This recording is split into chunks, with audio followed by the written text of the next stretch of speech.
good evening, Nikhil. Evening, Cash, how are you? I'm okay. How are you? How is the going? Yeah, not too bad. Thank you for having me. Okay. Yeah, you're live on FUFA TV as well as 102.1 Fafama. I'm requesting you to say hello to our dear listeners and viewers. Yeah, thanks for having me. We had a pretty eventful event in Rwanda, so we're quite happy with what we managed to achieve. Okay, the last time we talked to you, we are going in for the safari, but unfortunately, very very disturbing pictures that came out after that event. In the due course of that event, what really happened to the Evo 10? Yeah, unfortunately, we had a very bad crash in the Kidong stage. To be honest, we came through towards the end of the stage, and we were on a long straight, and I think we hit a rut or something, and the car just it got lost. The rear kicked out, and we rolled about 6-7 times. Unfortunately, the car was not. We weren't able to recover the car, but both Deep, my navigator, and I, we came out unscathed. Okay, so then there was that change from the Evo X to the R3. Was it as a result of that incident during the safari, or getting the R3 was in the pipeline even before that happened? Yeah, it was kind of in the pipeline. We were looking at getting an upgrade for the car. So we were in talks, obviously, when the Evo was still in good running condition.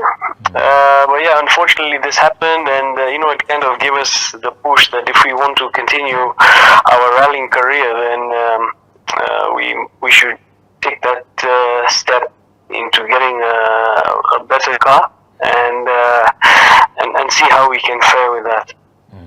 Okay, then you first experience in that car was a sprint in Kenya. But your first experience in terms of rallying was the Mountain Gully Rally of Rwanda. You were asked how did the event unfold for you in that new car? Yeah, well, as you mentioned, we did do a small sprint event in Kenya. It was more, the sprint event was just to more or less test all the hand controls, and you get a little feel of the car. So we had to, rectify a few things to make sure that I'm comfortable and the hand controls are safe. Then, of course, we pushed ourselves to get ready for Rwanda.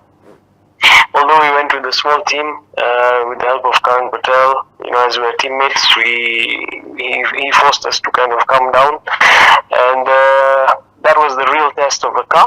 And we actually got to really experience it in a competitive stage and see how we could push with the different terrain that we have compared to Kenya. Okay, then was it your first time competing in Rwanda? Yeah, actually it was my first time in Rwanda. Not just rallying, but generally it was my first time in Rwanda. It was an amazing country, amazing stages, very very different to what we have here. They were quite smoother than what I was expecting. Some of the areas, yes, it was eroded a bit from the rains and washaways, but all in all, it was a nice event. It was well organized, and we had a lot of fun. Okay, did the car really perform to your expectations, or it's still a learning process for you and your co-driver? Yeah, I mean, I know a lot of people were watching in the first stage in town with the super special stage. We did have a bit of a challenge. The car in the morning just refused to start. I think it was just some gremlins, that were there, but the team managed to sort it out, and that was my first time driving on tarmac and actually driving on such a tight stage. So we did have some challenges, with the hand controls. There was a lot of things going on, the clutch, the gears, the throttle, the brake. It was quite overwhelming. So we weren't able to do much in the special stage. Although our time wasn't too bad, wasn't too off from the nearest competitor in the ARC. But then when we came up to the open gravel stages, we slowly began to get faster and faster as we progressed through the day. I was getting a bit more confident on the brakes, on the power, and how the car behaves is much different to the Evo. So the Evo was quite heavy, a bit sluggish on the corners. This one is like you put the power down and it gives you its all. So it was very interesting to learn where we could now push a lot more than compared to with the Evo. Okay, I've seen one battle so far on the African scene in 2022 when we went for the ARC in Rwanda. That was between Jas Mangat driving the Evo 10 and Amzana driving the R3. Yes. Amza took the day. In your view, can the R3, is it a match to the Evo 10? Sorry, you broke the R3? Yeah, Amza was driving the R3, Jas was driving the Evo 10, and Amza took the day. So in your experience, yes, you've driven the Evo X and the R3 now, though you've only driven it in one event so far. Is it a match to the Evo 10?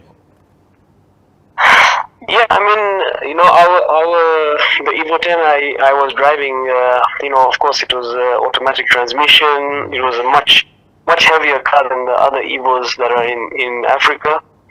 And we were running like a standard ECU. So in my comparison, if my Evo is much slower than the R3, I can see that. But then if you compare like maybe R4 Evo X, I think it may be comparable to the R3, especially on the long straights. I think the Evo has a better advantage. But if it's a very tight corners and a bit winding, I think maybe the R3 may have an upper hand there. Okay, so if you were to give advice to someone who wants to buy a car, buying an Evo X R4 and buying an R3, what would you give him or her?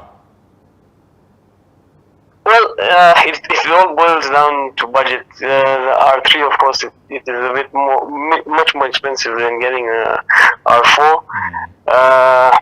But in terms of if you're an experienced driver, then I think the leap would be getting into a Rally 3 or even a Rally or a Rally 2 car, an R5.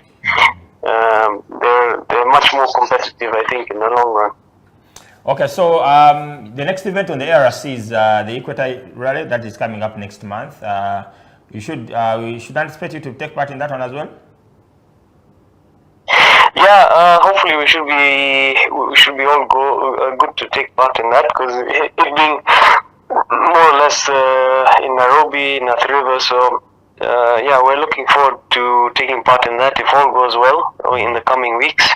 The car is more or less ready after taking it out in Rwanda. So we're looking forward to it. It's a home event. We'll be able to experience it in our terrain and see how we fare here. Then lastly, about the quest on the ARC, you plan to fully do it next year, because this year we've only done one event so far. Tanzania was cancelled. The next event is Equator. Yeah. Should we expect you probably to go all out next year for the ARC 3 championship, because that's how it's categorized, ARC 3. Yeah, I mean, with the car that we have now, we do have a good opportunity to take part in the ARC. It is our plan. It's in the books, in the pipeline. If all goes well, we definitely will be taking part in the ARC, and we see how we fare with on the continent. We see how we can perform. And then on the KNRS as well. It might be tricky if we do focus ourselves on the ARC calendar. Then maybe we might do a few selected events for the Kenya National Championship. But yeah, as I said, we'll see how everything fares going forward into next year. Okay, then lastly, in regards to the ARC, what I should call it advice would you give, because the steam in the ARC seems to be getting lower and lower every now and then. In the last event, in the previous event before the one in Rwanda, in Burundi, we only had one entrant in the ARC. In this one, we had Karan, you as well, and Mike Mukula Jr. as well. Of course, in different categories. Karan in ARC, you in ARC 3, then Mukula in ARC 2. What do you give to probably to spice up ARC going forward? That CAMs should think of to be adopted by on the continent. Yeah, of course. I think the challenge is to have a car that is eligible to, to score points. I think I know there are a lot of cars in the continent which can conform to the regulations. I think the challenge is, of course, it boils down to sponsorship and funding, to be honest. But I like when we went to Rwanda, there was a lot of initiative from the clubs, from the local club that made it very appealing to go down, and compete.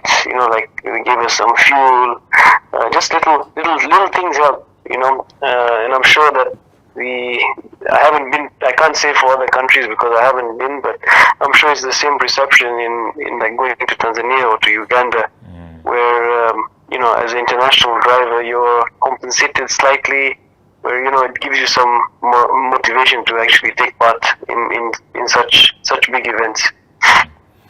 Okay, thank you very much for the time, and congrats upon that triumph. We can't wait for you in Kampala for the Pearl of Africa Rally. It should be one of those events you should be doing next year, God willing, when it comes to your quest for the ARC.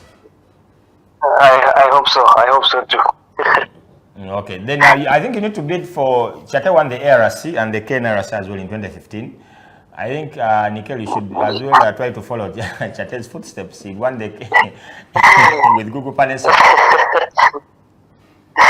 Yeah, well, we'll see how the year fares. If it's possible, then we will try our best to contend for both those championships. Okay. I have any parting shots to your fans here in Kampala. I have one called Aaron Samba. He was in Rwanda as well. He did co-drive Jonas Kansim in the Evo 8. I think they had issues and they dropped out of that rally, but he came back praising the way you drove that R3. I don't know what parting shots do you have for your fans in Kampala? Well, I haven't been to Kampala yet, but I know the Ugandan fans are crazy. Even in Rwanda, they managed to make their way out there. It was very, very, very nice to see them out there. Even I know when the Kenya round happens, I'm sure they'll be there to support their Ugandan team and the support that they give the Kenyan drivers as well is very amazing. So I hope to see most of them out there in the Equator Rally. And a big thank you to everyone who's able to support me in this rallying scene. Okay, NIKHIL, thank you very much. We'll talk to you in the near future. Thank you, Kesh. Okay.